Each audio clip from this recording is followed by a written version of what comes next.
പ്രധാനമന്ത്രി, മുഖ്യമന്ത്രി, മന്ത്രിമാരും ആരായാലും തിരഞ്ഞെടുക്കപ്പെട്ട ജനപ്രതിനിധികൾ ശിക്ഷിക്കപ്പെട്ടാൽ അവർക്ക് സ്ഥാനം നഷ്ടപ്പെടും. പുതിയൊരു ബില്ല് വരികയാണ്. ഇത് ദുരുപയോഗം ചെയ്യപ്പെടുമെന്നും പറയപ്പെടുന്നുണ്ട്. എങ്ങനെ വിലയിരുത്താം നമുക്കതിനെ? അത് നല്ലൊരു കാര്യമാണ്. കാരണം ഈ പബ്ലിക് സർവൻറ്റ് എന്ന് പറയുന്ന ആൾക്കാർ പോലീസിൻ്റെ പിടിയിലായാൽ, ഡിറ്റൻഷനിലായാൽ, സാധാരണ സർക്കാർ ഉദ്യോഗസ്ഥന്മാരൊക്കെ ആണെങ്കിൽ അപ്പം അവരെ സസ്പെൻഡ് ചെയ്യും. ബട്ട് ഇത് മന്ത്രിമാർക്കൊന്നും ബാധകമല്ല. അവർ പിന്നെയും മന്ത്രിയായിട്ട് തുടരും. അതൊരു നല്ല കാര്യമല്ല. ഇപ്പോൾ ഈ ബില്ലിൽ വരുന്നത് 2 മാസം തുടർച്ചയായിട്ട് ജയിലിലായി കഴിഞ്ഞാൽ അത് റിമാൻഡാവാം, അല്ലെങ്കിൽ ശിക്ഷയാവാം. 2 മാസം തുടർച്ചയായിട്ട് ജയിലിലായി കഴിഞ്ഞാൽ ഇദ്ദേഹത്തിൻ്റെ സ്ഥാനം പോകും. കാര്യം എന്താണെന്ന് വെച്ചാൽ ആളുകൾ ഒരു കാണിക്കേണ്ട മാന്യത കാണിക്കുന്നില്ല. ഒരു കേസിൽപ്പെട്ട് അറസ്റ്റ് ചെയ്യുകയോ പിടിക്കുകയൊക്കെ ചെയ്തു കഴിഞ്ഞാൽ ഭൂരിപക്ഷം രാഷ്ട്രീയക്കാരും ഇപ്പോഴും രാജിവയ്ക്കും. ഛത്തീസ്ഗഡിലല്ലേ മുഖ്യമന്ത്രി ഹേമന്ത് സോറൻ രാജിവെച്ചു. രാജിവെച്ചിട്ട് സുപ്രീം കോടതി വരെ ഫൈറ്റ് ചെയ്ത് ജാമ്യം കിട്ടിക്കഴിഞ്ഞിട്ടാണ് അദ്ദേഹം വീണ്ടും സത്യപ്രതിജ്ഞ ചെയ്യുന്നത്. ലാലു പ്രസാദ് യാദവ് രാജിവെച്ചു. ഒരുപാട് പേര് രാജിവെച്ചു. ബട്ട് അരവിന്ദ് കെജ്രിവാൾ രാജിവെച്ചില്ല. അപ്പോഴാണ് ഈ സാധനം മൊറാലിറ്റി നഷ്ടപ്പെട്ട് കഴിഞ്ഞു, മിനിമം ഒരു മൊറാലിറ്റി ആവശ്യമാണ്, അത് നഷ്ടപ്പെട്ട് കഴിഞ്ഞു എന്ന് പൊതുവെ മനസ്സിലാക്കുന്നു. അങ്ങനെയാണ് 2 മാസം ജയിലിൽ കിടക്കുകയാണെങ്കിൽ സ്ഥാനം പോകും, ഓട്ടോമാറ്റിക്കായിട്ട് സ്ഥാനം പോകും. മാത്രമല്ല റീഅപ്പോയിൻറ്റ് ചെയ്യാനും പറ്റില്ല. ഇപ്പോൾ ആ ബില്ല് ലോക്സഭയിൽ അവതരിപ്പിച്ചിട്ട് ഇപ്പോൾ സെലക്ട് കമ്മിറ്റിക്ക് വിടും അതിന്ന്. അപ്പോൾ കോൺഗ്രസ് അതിനെ ഭയക്കേണ്ട ഒരു കാര്യവും ഞാൻ നോക്കിയിട്ട് കാണുന്നില്ല. കോൺഗ്രസ്സുകാരങ്ങനെ ഈ അനന്തകാലം ജയിലിലൊന്നും പോയിട്ട് 2 മാസമൊന്നും ആരും ജയിലിൽ പോയിട്ടില്ല. ജയിലിൽ പോയ ഒരേ ഒരു കേസ് പ്രമുഖനായ വ്യക്തി എന്ന് പറയാൻ പി ചിദംബരമാണ്. പി ചിദംബരം 110 ദിവസം ജയിലിൽ കിടന്നു. അങ്ങനെ മന്ത്രിയൊന്നും ആയിരുന്നുമില്ല. മന്ത്രി ആയിരുന്നെങ്കിൽ അങ്ങേരെ ജയിലിൽ പോകുമായിരുന്നുമില്ല. അതാണ് അതിൻ്റെ ഏർപ്പാട്. എന്തുമായിക്കോട്ടെ, ആ ഒരു ഇൻസിഡൻസ് മാത്രമേ എനിക്കിപ്പോൾ ഓർമ്മ വരുന്നുള്ളൂ. ബാക്കി സാധാരണയിൽ എല്ലാവരും ഈ ലാലുവിനെ പോലെ എന്ത് പ്രതിസന്ധിയും നേരിടുന്ന രാഷ്ട്രീയക്കാർ പോലും നിയമത്തിന് വഴങ്ങുന്ന ഒരു സ്വഭാവം കാണിക്കുന്നുണ്ട്. അറസ്റ്റിന് വഴങ്ങുക, ജയിൽ ശിക്ഷ അനുഭവിക്കാൻ തയ്യാറാകുക, അതിൽ കുറച്ച് കള്ളത്തരവ് കാണിക്കുക, എനിക്ക് സുഖമില്ല എന്നൊക്കെ പറഞ്ഞ് ആശുപത്രിയിൽ പോവുകയൊക്കെ ചെയ്യും. That is all understood. But basically നിങ്ങൾ നിയമത്തിന് വഴങ്ങുന്നുണ്ടോ എന്നുള്ള ചോദ്യം.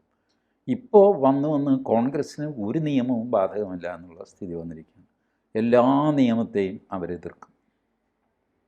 കഴിഞ്ഞ കുറേ നാളുകളായിട്ട് പാർലമെൻറ്റിൽ വന്ന ഏതെങ്കിലും നിയമത്തെ കോൺഗ്രസ് അനുകൂലിച്ചിട്ടുണ്ടോ? ഇല്ല. സകല നിയമങ്ങളും തെറ്റാണെന്നാണ് പറയുന്നത്. നരേന്ദ്രമോദി കൊണ്ടുവന്നത് എല്ലാം തെറ്റാണ്. ശരി, തെറ്റാണെങ്കിൽ നിങ്ങൾക്ക് റീപ്ലേസ്മെൻറ്റ് വേറൊരു ബില്ലുണ്ടോ? അതില്ല. അപ്പോൾ വെറുതെ ബഹളം വയ്ക്കുക, ഇറങ്ങിപ്പോവുക. ഇതാണല്ലോ ഡെയിലി നടക്കുന്നത്. അതുകൊണ്ട് കോൺഗ്രസ് പറയുന്നതിൽ കഥയൊന്നുമില്ല. അവർക്ക് എന്തെങ്കിലും ദോഷം വരുമെന്ന് ഞാൻ കരുതുന്നില്ല. 2 മാസം ജയിലിൽ കിടന്നു കഴിഞ്ഞാൽ സ്ഥാനം നഷ്ടപ്പെടും. യെസ്, നഷ്ടപ്പെട്ടിട്ട് ഉണ്ട്. ഇത് ദുരുപയോഗം ചെയ്യും എന്ന് പറയുന്നത് കോടതികളിലുള്ള അവിശ്വാസമാണ് കാണിക്കുന്നത്. ദുരുപയോഗം ചെയ്യണമെങ്കിൽ കോടതി വഴിക്കാണല്ലോ ദുരുപയോഗം നടക്കുക.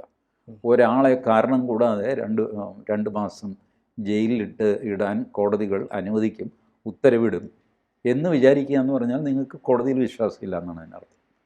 നിയമത്തിൽ വിശ്വാസമില്ല, കോടതിയിൽ വിശ്വാസമില്ല, പാർലമെൻറ്റിൽ വിശ്വാസമില്ല, ഇലക്ഷൻ കമ്മീഷനിൽ വിശ്വാസമില്ല, സുപ്രീം കോടതിയിൽ വിശ്വാസമില്ല. പിന്നെ എന്തിനാണ് നിങ്ങൾക്ക്? എവിടെയെങ്കിലും ഒരു പിടുത്തം വേണ്ട ജനാധിപത്യത്തിൽ. ഏതെങ്കിലും ചില തൂണുകളുടെ പുറത്തല്ലേ ഒരു വീട് നിൽക്കുകയുള്ളൂ. അത്രേ ഉള്ളൂ. ഫുൾ അടിത്തറ ഇല്ലെങ്കിലും 4 അറ്റത്ത് 4 തൂണെങ്കിലും വേണ്ടേ? ആ തൂണും നിങ്ങൾക്ക് വിശ്വാസമില്ല, അതും തകർത്ത് കഴിഞ്ഞാൽ പിന്നെ ഈ ജനാധിപത്യം എന്ന വലിയ ബിൽഡിങ് തന്നെ അങ്ങ് തകർന്നു വീഴും. അത് തകർന്നു വീഴാൻ മറ്റുള്ളവരെ അനുവദിക്കുകയില്ല.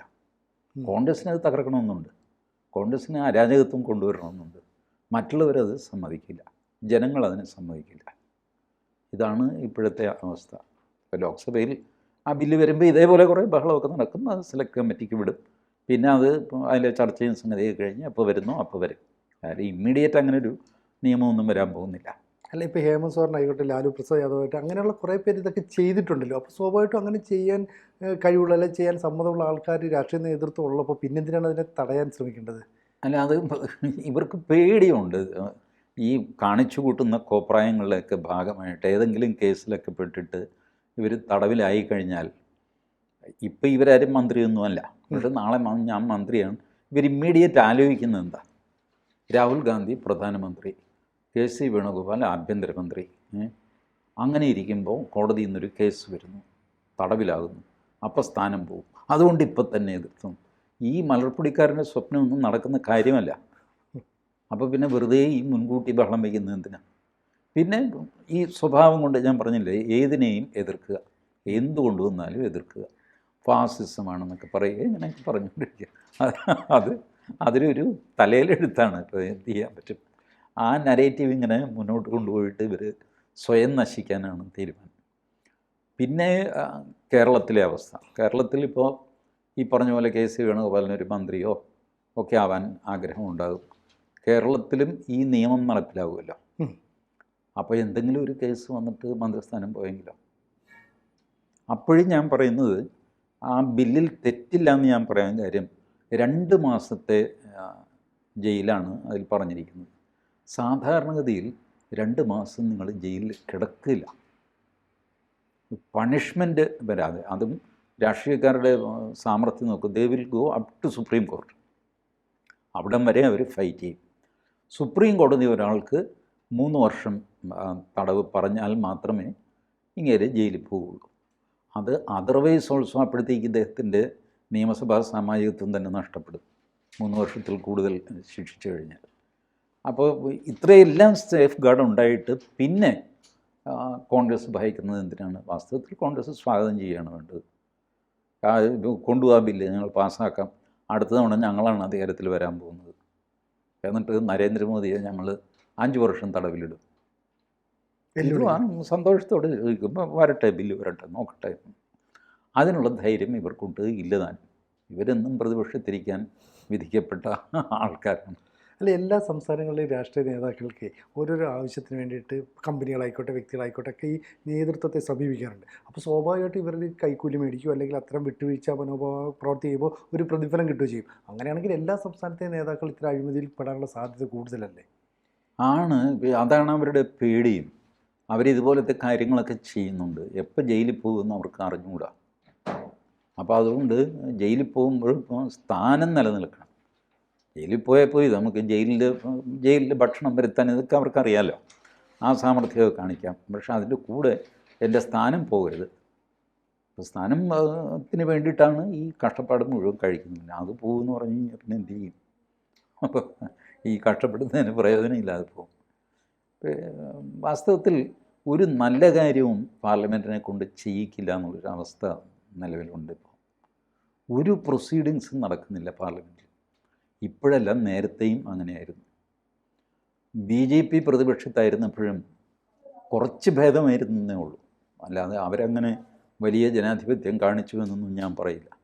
അവർ ഇതുപോലെ ലോക്സഭയിൽ ബഹളം വയ്ക്കുമായിരുന്നു മൻമോഹൻ സിംഗിൻ്റെ കാലത്ത്.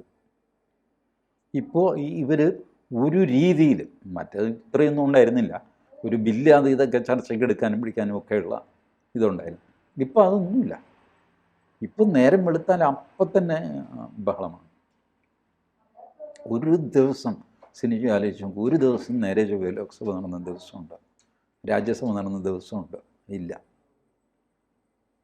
രാവിലെ തന്നെ 11 മണിക്ക് കൂടും, 11:20 തന്നെ പിരിയും. ഒരു 20 മിനിറ്റ് നേരം കൂക്കുവിളിയും ബഹളവും ഒക്കെ ആയിട്ട് സർവകക്ഷി യോഗം വിളിച്ചാൽ എന്തൊക്കെ ചെയ്ത് കഴിഞ്ഞാലും സംഭവം അലമ്പിൽ കലാശിക്കും. And they enjoy that. അതാണ് എൻ്റെ രസം.